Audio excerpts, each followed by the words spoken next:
everybody, it's Kelsey. This is Essentially Book. Thank you so much for stopping by my channel. I am sorry for the delay in getting videos up. I needed time and I just kind of, work was busy, and like I've been disclaiming, starting a new job, making that transition, it has been hard at night because I'm so tired to be motivated to do anything. So finally filming July's book math episode. So if you have been following me for this year, this is a new thing I'm doing this year where I take the books that I've read and compare them to the books that I've brought in the hopes that someday I have a positive number. I've yet to succeed, but it still is making me more mindful about how much I'm bringing in.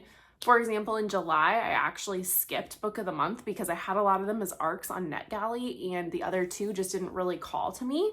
So it was a good way to skip. I have a friend who has the opportunity to get books for free. So actually I've not been spending a lot of money on books because I have a friend who gets books for free and then hands them off because she's a way better influencer than me. And just gifts too. I've had a lot of gifted books this month from like friends, not publishers. So kind of stepped back on publishers like physical copies, and I do think some of them is because I've missed the emails, but also because I've been doing more NetGalley right now because I've been reading a lot more on my Kindle. So this month has just been a little less. Let me see for a second here. My ring light is not working, so the lighting's a little off. First, we're gonna talk about all the books that I brought in the month of July.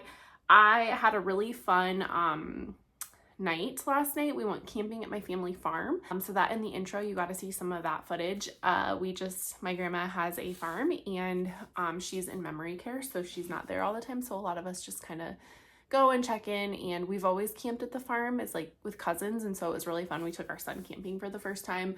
My dad was so excited about it, and he like bought a tent for us, for him, like he's saving it for his own right so that he can take my son camping more often.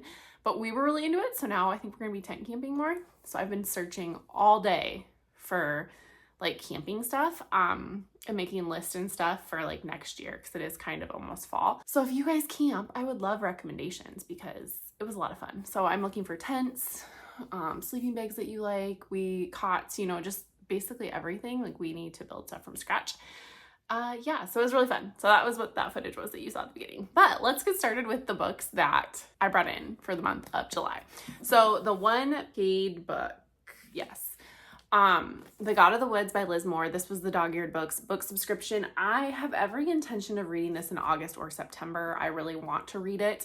I've heard really good things. It's about camping. There's the theme. Anyways, so yeah, I've heard really fantastic things about this book, so I'm excited to read this. I've read one other book by her. It wasn't Long Bright River, which I do have. That's a book of the month. But this is, I think I've read the one before it. I can't remember what it's called. I didn't love it, but I've heard her other stuff is better. And then I purchased myself a physical copy of Tomorrow and Tomorrow and Tomorrow. I do have this as an ARC on NetGalley, but I just like won't pick it up for some reason. And I do really want to read this by the end of the year because I know it's like Gwen's favorite book on here. I've heard just really good things about it. I got it from Storyhouse Book Pub in Des Moines, and the owner is adorable. Plus I love their branding. We had a girls' weekend where we just got a hotel room and read and hung out. We didn't do much reading. It was actually pretty fun. And then a friend of mine got an ARC of the Briar Club, and she doesn't really love historical fiction, so she gave this to me. It's the newest Kate Quinn. I love Kate Quinn for historical fiction. I have this one in the Rose Code I still need to read. And then, like I said, I have a friend who has all these things that she just gifted me. I'm trying to read Brandon Sanderson. I'm only like 30 pages into Elantris, but trying to read Brandon Sanderson. And in trying to read Brandon Sanderson, there's a lot of books, and so she just keeps handing me books to build my collection, because I will have to read these physically because it's fantasy. So the Frugal Wizard's Handbook for Surviving Medieval England, The Sunlit Man, and then I think these are the Way of Kings series. So one, Way of Kings, Words of Radiance, Oathbringer, and I do already have Mistborn, but this one is book 3 in Mistborn, so The Hero of Ages, Tress of the Emerald Sea, and then Yumi and the Nightmare Painter. So I found a few orders on, gosh, what is it? YouTube. I found a few reading orders on YouTube, and so I will probably just try to follow those as much as I can. Okay, let's look at NetGalley. There's no way I am netting anything good this month because I brought in 7 books on NetGalley. So I brought in The Highlander's Return by Lindsay Sands, which is like a Highlander romance historical. The Favorites by Lane Fargo, which comes out in January, and I'm so excited. It's a ice skating love story, but it's kind of based off Scotty Moore and Tess Virtue from like past Olympics, that romance that just had the world by storm. And I found out a lot of people don't actually like know that, so look them up because I was obsessed back in the day. The Stolen Queen by Fiona Davis, she's a historical fiction author I love. The Sirens by Amelia Hart, who wrote Wayward. And then Rebel Witch by Kristen Ciccarelli. I have the first book, which is Heartless Hunter from Book of the Month. The Co-op, Tara DeWitt, and then Saltwater by Katie Hayes. I didn't know anything about that, but the publisher just sent it to me for free, and I'm like, sure, I'll download it. So my NetGalley percentage is still 38%, doing really hot here. I do have like 10 books I need to actually review and get into NetGalley, so that's okay. So let's count how many books we brought in this month because it's bad. So 7, 18. It's probably the worst month I've had. Oops. Okay, let's look at the books I've read. Okay, so I read 9 books in July. July was a better reading month for me. Not the best, but I still I'm not where I'm at. But again, I'm working different job, uses my brain a lot more, thinking a lot more, So 9 books read. I gave 2 books 5 stars, which I'm pretty excited about. I have 2 books that were 4 stars, 4 books that were 3 stars, and 1 book that was 2 stars. From my shelf, I read 5 of those books, so 18 minus 5 is 13, so -13 for July. And then I got a couple other books like from NetGalley, or not NetGalley, from Libro, but I don't really count my Libro books because I just don't I just don't count them. It makes sense in my brain. Might not in yours, but to each their own. So let's start with my first 2-star book of the month was Not in Love by Ali Hazelwood. And I think I'm done with Ali Hazelwood. This book, it kind of, I read Bride earlier this year and that was fine. This was like the contemporary romance version of Bride. It was super smutty. The characters, it still has that STEM romance vibe. It still has like a woman in STEM being taken advantage of. And then there's like the good man. Like, her characters are fine. She writes good characters. They're just the same in every dang book. So this one too, they both had very, very significant trauma from their childhoods. And at a point we just got it. I got it. The trauma was why they couldn't communicate. But I don't know, this just didn't work for me at all. I didn't feel compelled to read it. I didn't want to pick it up. Usually her books are like candy and I just fly through them. This was not that. So 2 stars, didn't do it for me. I think I'm done with her. I think everything is just feeling too formulaic. At this point, she needs to go completely different. Even Bride, that was just the same in a sense. I think I'm just done. And then I gave 4 books 3 stars. So the first book I read, this was for Summerween, was The Cabin at the End of the World. I talked about this in a vlog, but this book was fun. I am glad I read it. The first half was really strong for me. The back half wasn't. The ending is ambiguous, which I do enjoy. This had a lot of gratuitous violence in it, and this is basically about a family that rents a cabin in this remote area of the woods, and then these 4 people show up at their door and are like, hey, let us in, we gotta talk, you guys are gonna save the world, you're not gonna like us for what we have to do, but it's how we save the world. And then horrible things happen. It's kind of creepy, but it's kind of not. People are kind of doing the right thing, but they're kind of not, and moral dilemmas. But there was just a lot of violence in here that was gratuitous, and I don't necessarily think that it did it for me. It doesn't work for me. So a lot of people love this. This was a 3-star book for me. And then I did a buddy read of 5 Broken Blades by May Corlin. And this book was really fast. It was easy to read.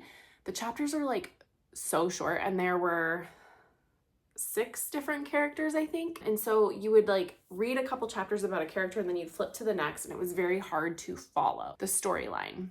It was the first time I've ever been man, I wish these were longer chapters. But this is about 5 people who are hired to assassinate the king of this Korean, it's based on South Korean mythology, I believe, or folklore. They all have super different skills, and they're tasked with taking down the king, and they have to band together, but they don't trust each other. Every character has a love interest too, so it was just a lot to keep straight in your brain. But this is going to be a trilogy, so I kind of wish I hadn't read it right away. Wish all the books were out. But it was fun. It was enjoyable. Popcorn, it was really fun to read as a buddy read. And then my book club read How to Be Eaten, which is, I love the cover. And this book really was quite good. It's set up as therapy for women who were in fairy tales, but in like modern day. So there's a story about like Little Red Riding Hood, one on Hansel and Gretel, one on Bluebeard's wife or Bluebeard's girlfriend.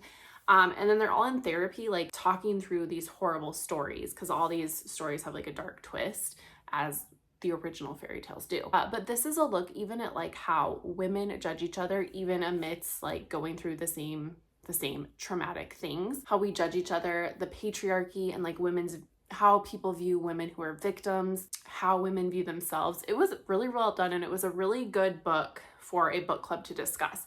However, there was one storyline that was based on The Bachelorette, which like didn't fit with the fairy tale story. But then a friend pointed out to me that it kind of does, because like The Bachelorette is trying to sell a fairy tale love story. It didn't work for me.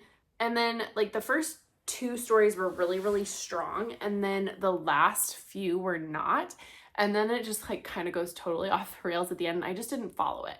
So that's why I got 3 stars, even though it was a really discussable book. And I think it's worth reading if you like kind of like that discussion on how we view women and the pressure society puts on women. Then I read The Unwedding, and this was actually really, really fun. I don't give thrillers super high like remarks, but this is about a woman who has recently been divorced, and she decides to get a hotel room at this super swanky resort in California, like Big Sur, California. But one night there's super severe weather. There's a wedding going on. She's not a part of that wedding. This is going to sound very similar to the setup for The Wedding People, but they're entirely different, which, spoiler alert, we'll talk about that later. Severe weather happens. It's super rainy. There's a landslide. It blocks out the road, so nobody can get out, and then people start dying. And she kind of gets tasked with like solving the murder, but in a very believable way. This was really, really actually enjoyable for me. Like, I'd say it's more of a 3.75 than a 3. The characters were well fleshed out, like her story was well fleshed out, and like how the mysteries happened or how the mysteries were solved were really believable. The author, it almost felt like Agatha Christie, so I did really enjoy it. Definitely would recommend if you like mysteries, suspense. Not really a thriller, but this was just a very fun, isolated mystery. And then for 4 stars, I gave No Cure for Being Human by Kate Bowler 4 stars. This is a pretty short book, very Christian adjacent if that's your thing, but Kate Bowler was diagnosed with a super severe form of cancer, like pancreatic cancer. And she had like an under 10% chance of surviving, and she did a trial, and then she ended up getting the drugs and they worked for her. There was even like a smaller chance of that working. But this is her going through like just the crap we say to people who are super sick. And she's written other books on like #blessed, which is a big annoying thing in American Christianity, as well as like the prosperity gospel from American Christianity. She's a historian, but this basically, she searches for a way forward as she mines the wisdom and absurdity of today's best life now advice industry, which insists on exhausting positivity and on trying to convince us that we can out-eat, out-learn, outperform our humanness. So each book is like, each chapter is a little essay on her going through like bucket lists. Do what you love and the money will follow. YOLO, you only live once. And how that like kind of played out with her mental health as she's going through these traumatic cancer moments. I loved this book, and I think it's a very important read. Like, I did not walk cancer, so totally different thing, but I walked and still am walking infertility and cannot get pregnant. And so a lot of the things people have said to me caused a lot of like harm to my mental health. And I wish I had read this sooner, because it really gave me some tools for coping and for just addressing some of the crap, or just to read someone else who's also struggling with those types of things people say to you and how hurtful they can be, and then how it can really mess with your brain. Super powerful. I really enjoyed this book. Okay, and then the last 4-star book I gave was Middle of the Night by Riley Sager. I honestly loved this. It was slow to start, but by the end, I just could not put it down. Listen to this on audio. It's super good on audio. It has Stranger Things vibes in a sense, but it also has a main character, which I think Riley should do more of, because I'm tired of him writing women, because he doesn't write the best women. This little boy and his best friend are camping one night in their backyard, and when he wakes up in the morning, his friend is gone and they've never been able to find him. So then it fast forwards 30 years forward, and the main character is now living at his parents' house, and kind of all these memories are coming back up, and he tries to kind of essentially solve this mystery, and he does. Gosh, just like all of us who grew up being able to run around our neighborhood and, you know, having great neighborhoods and stuff, and everyone kind of watches out for each other, and then if something traumatic happens, how that plays out. It was so well done, and I thought his characters were really mature in this. I loved his writing. I just think he's reached another level in his writing in this one. And it's not, there weren't a ton of things that go bump in the night, but it was just very realistic. And then how it ended up fleshing out at the end, I really, really, really loved. And I really hope Riley keeps up this work because I truly loved this book. All right, and then for 5 stars, I had 2 fantastic books this month. So the first one that I gave 5 stars is All the Sinners Bleed by S.A. Cosby. This was easy 5 stars. Listen to it on audiobook. It was fantastic on audio. This follows a cop in Virginia who, I think Virginia, it was the first thing I read in July, so it's been a while. But there's a school shooting and he gets called, like everybody's nightmare. And then the school shooter commits suicide right at the front steps of the school at the beginning of the book. This is not a spoiler. But then there's just more nefarious things that are happening in this county. And this book looks at like black versus white, school shootings, and like gun culture. There's a serial killer that starts going, and policing, how churches, because this is a very racially motivated book and community, the churches and how they play into racial issues and political issues and stuff. And oh, I loved the church commentary. This was just such a good book. I love S.A. Cosby, and I think he handles these really like hard things with grace, and it's an own voice as author, so he can have these really tough conversations. His books are super gritty. If you are a sensitive reader, do not recommend at all. This book has a lot of graphic violence, but it wasn't gratuitous. Like, it fit the story and what was happening. I mean, there were times I was like cringing on audio because it's pretty descriptive, but I love this book so much. It'll easily be in one of the top books of the year for me, I think. And then my last 5-star read is The Wedding People. Very similar setup to The Unwedding, minus the like thriller murder turn, okay? Girl is divorced, really struggling with her mental health and going through depression. So she books a room in a super swanky hotel, I think in Rhode Island, and solely for the purpose of committing suicide. So that is a huge part of this book. And you would think, that doesn't sound good. Like, that sounds hard to read.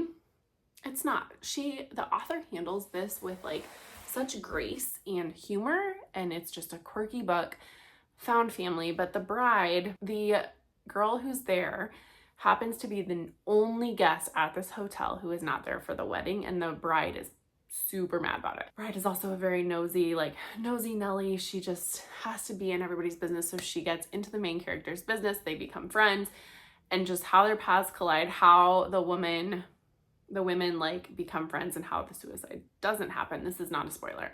And just how she heals from it. It was a really funny book. I loved it. I laughed out loud multiple times, but it also has like depth and nuance and levels of humanity. Gosh, there was a lot. It was really, really good. And I think it's very wry. There's some just good humor that's very relatable, but also just a look at humans and how we interact with people amidst grief and hard things. I loved it so much. So also probably one of my top books of the year. Those are the 9 books I read this month. I had a pretty good reading month. August isn't starting. I mean, it's starting out okay, but I'm still behind. New job problems. So I'm excited to see what I read in August, but this is the July book math. I netted -13. Not my best, but not my worst. Actually, it is my worst, so I take that back. If you've read any of those, I would love to hear your thoughts, and I look forward to connecting with you in the comments. Bye, everybody.